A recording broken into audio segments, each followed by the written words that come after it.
یہ حال ہے میرے دوستو. پھر بھی دنیا کی ایک بہت بڑی تعداد ایسی ہے جو اسرائیل کی بھکتی میں لگی ہوئی ہے. انہیں یہ پتہ ہی نہیں ہے کہ وہ اپنے علاوہ کسی اور کو انسان سمجھتے ہی نہیں. دیکھیے میرے دوستو، بنی اسرائیل کے اندر یا یہودیوں کے اندر آج جو بیماری ہے، گوئم یا جنٹائلز والی بیماری، وہ بیماری ہے اور جو فرعون میں تھی. اور یاد کیجئے ہم نے آپ کے سامنے یہ بات رکھی تھی کہ ہر مظلوم کے اندر اکثر ایسا ہوتا ہے کہ اس کے اندر وہ برائی آتی ہے کہ وہ آگے چل کر وہی ظالم بنتا ہے جس سے اس کو نجات ملی تھی. Most of the time it happens so that the oppressed themselves become the tyrants. It happens so. یہ ہسٹری کا پیٹرن ہے. اللہ سبحانہ تعالیٰ اس کو سمجھنے کی توفیق عطا فرمائے. قرآن اس طرح سے غور کرنا سکھاتا ہے. آئیے آگے بڑھتے ہیں. سورہ عنکبوت کی شروعات ہوتی ہے میرے دوستو. اللہ سبحانہ تعالیٰ اسٹریٹ کوشچن کرتے ہیں. احسب الناس ان یترکوا ان یقولوا آمنا وهم لا یفتنون. اسٹریٹ فارورڈ کوشچن ہے. قرآن میں اس طرح سے 3 جگہوں پر اللہ سبحانہ تعالیٰ نے ایک سوال پوچھا ہے. اللہ سبحانہ تعالیٰ کیا کہہ رہے ہیں دیکھیے. احسب الناس ان یترکوا، کیا انسان یہ سمجھتے ہیں، انسانیت یہ سمجھتی ہے، لوگ یہ سمجھتے ہیں کہ ان کو چھوڑ دیا جائے گا صرف لا الہ الا اللہ کہنے پر؟ تم کہو گے لا الہ الا اللہ اور ہم تم کو آزمائیں گے نہیں، وہم لا یفتنون، اور تمہارے ایمان کی آزمائش نہیں ہوگی. اللہ اکبر میرے دوستو. یعنی آزمائشیں آئیں گی، ایمان کو ٹھوک بجا کر پرکھا جائے گا. اللہ سبحانہ تعالیٰ ہمارے ایمان کی جانچ پھٹک کریں گے. اور اللہ سبحانہ تعالیٰ سورہ آل عمران میں اللہ سبحانہ تعالیٰ نے جو یہ کہا کہ ہم تمہیں اس حال میں نہیں چھوڑیں گے جب تک ہم یہ نہیں دیکھیں گے کہ تم میں اچھے کون ہیں، تم میں برے کون ہیں، پاک کون ہے، طیب کون ہے، خبیث کون ہے. اللہ سبحانہ تعالیٰ سورہ بقرہ میں یہ کہتے ہیں ام حسبتم ان تدخلوا الجنہ، کیا تم سمجھتے کہ تم جنت میں ایسے ہی چلے جاؤ گے اور اس سے پہلے جو لوگوں پر جو مصیبتیں آئیں، آزمائشیں آئیں، وہ تم پر نہیں آئیں گی.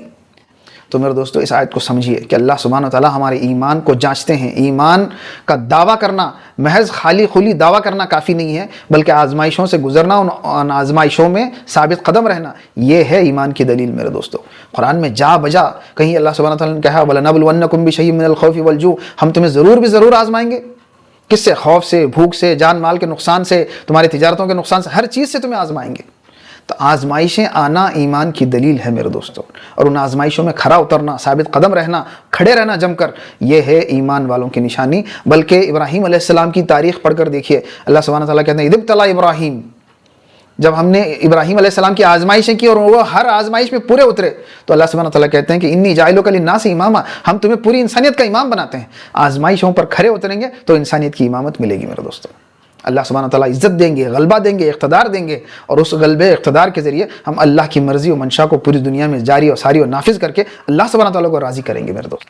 اب چلیے میرے دوستو آخری سورۃ الروم، اللہ سبحانہ تعالیٰ کیا کہہ رہے ہیں دیکھیے. غلبت الروم، آیت نمبر 2، اللہ سبحانہ تعالیٰ کہتے ہیں کہ روم ہار گیا.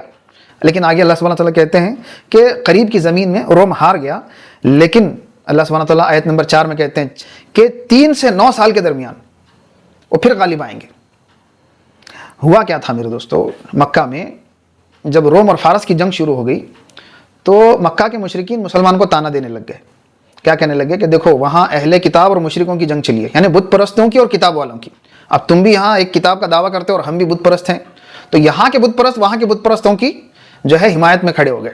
دیکھیں انسان کا مزاج ہے، ایک فٹ بال میچ بھی اگر ہم دیکھتے ہیں، کرکٹ کا میچ بھی ہم دیکھتے ہیں، تو انسان کسی ایک طرف کا، باکسنگ کا میچ بھی دیکھتا ہے تو کسی ایک کی طرف تو وہ ہو ہی جاتا ہے.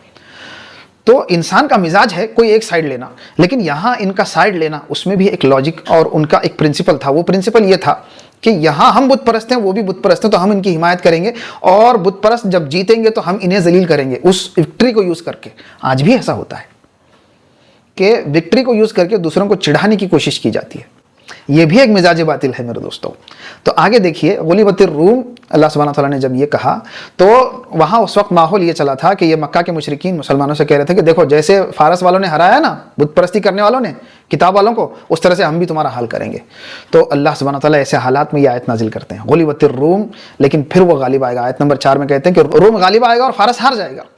تو اس وقت میرے دوستو جب کہ روم ہارا ہوا ہے، جسٹ ہارا ہوا ہے، ایسے حال میں یہ دعویٰ اپنے آپ میں بہت بڑا دعویٰ ہے میرے دوستو. بلکہ مفسرین نے یہ لکھا ہے کہ روم اس وقت جیتا اور فارس پھر اس وقت ہارا جب جنگ بدر کی فتح ہوئی تھی میرے دوستو. تو یہ جو ہے یہ پورا کا پورا منظر ہے. اس میں ہمیں کیا سبق ملتے ہیں میرے دوستو؟ سب سے پہلا سبق تو یہ ہے کہ مسلمان ایسی قوم نہیں ہیں جو مسجد میں جا کر مصلی میں بیٹھ کر جو ہے صرف اللہ اللہ کرے اور دنیا جہان کی اسے حالات کی کوئی خبر نہ ہو.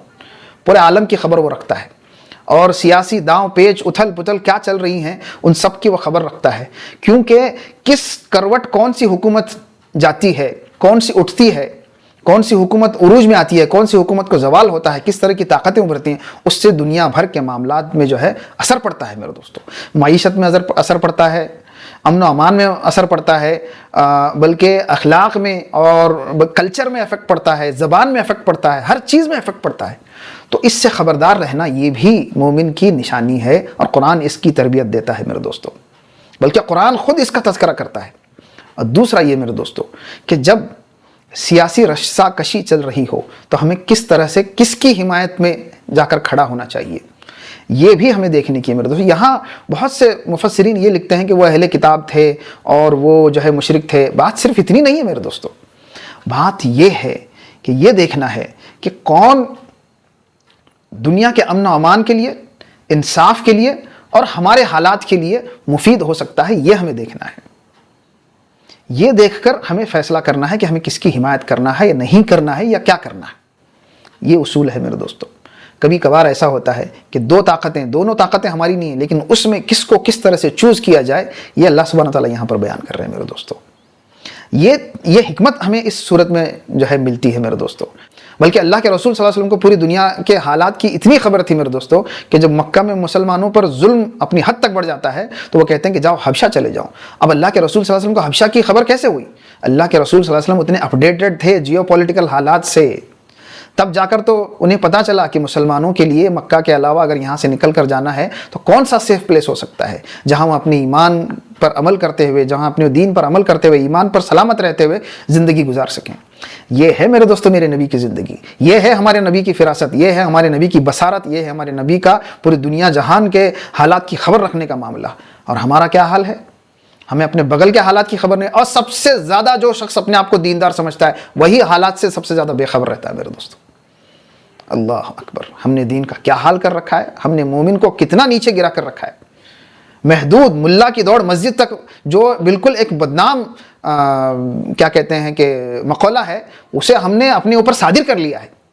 مسلمان ایسا نہیں ہوتا میرے دوستو کہ مسجد تک ہماری دوڑ رہے، صرف چند اذکار رہیں، مسلوں پر جو ہے ہم اپنی پوری زندگی گزار دیں اور معاشرے کے حالات کی ہمیں کوئی خبر نہیں رہے۔ یہ مسلمان کی صفت نہیں ہے، یہ قرآن ہمیں سکھاتا ہے میرے دوستو۔ قرآن یہ سکھاتا ہے کہ دنیا جہان کے حالات کی بھی خبر ہمیں رہے، اور یہ دیکھیں کہ اس سے اسلام کو کس طرح سے فائدہ پہنچ سکتا ہے، کس طرح نقصان پہنچ سکتا ہے، بلکہ پوری انسانیت کو کس طرح سے پہنچ سکتا ہے، اور دنیا میں نظام انصاف کے امکانات کتنے بڑھ سکتے ہیں اور کتنے گھٹ سکتے ہیں۔ اللہ سبحانہ تعالیٰ قرآن کو سمجھنے کی اور قرآن کو زیادہ سے زیادہ عام کرنے کی، قرآن کے حق کو ادا کرنے کی اور قرآن کو سمجھنے کی اور اپنے اندر وہ فراست اور بصیرت اور وہ خبرداری پیدا کرنے کی ہمیں توفیق عطا فرمائے۔ ملتے ہیں اگلے ایپیسوڈ میں میرے دوستو، تب تک کے لیے السلام علیکم ورحمۃ اللہ وبرکاتہ۔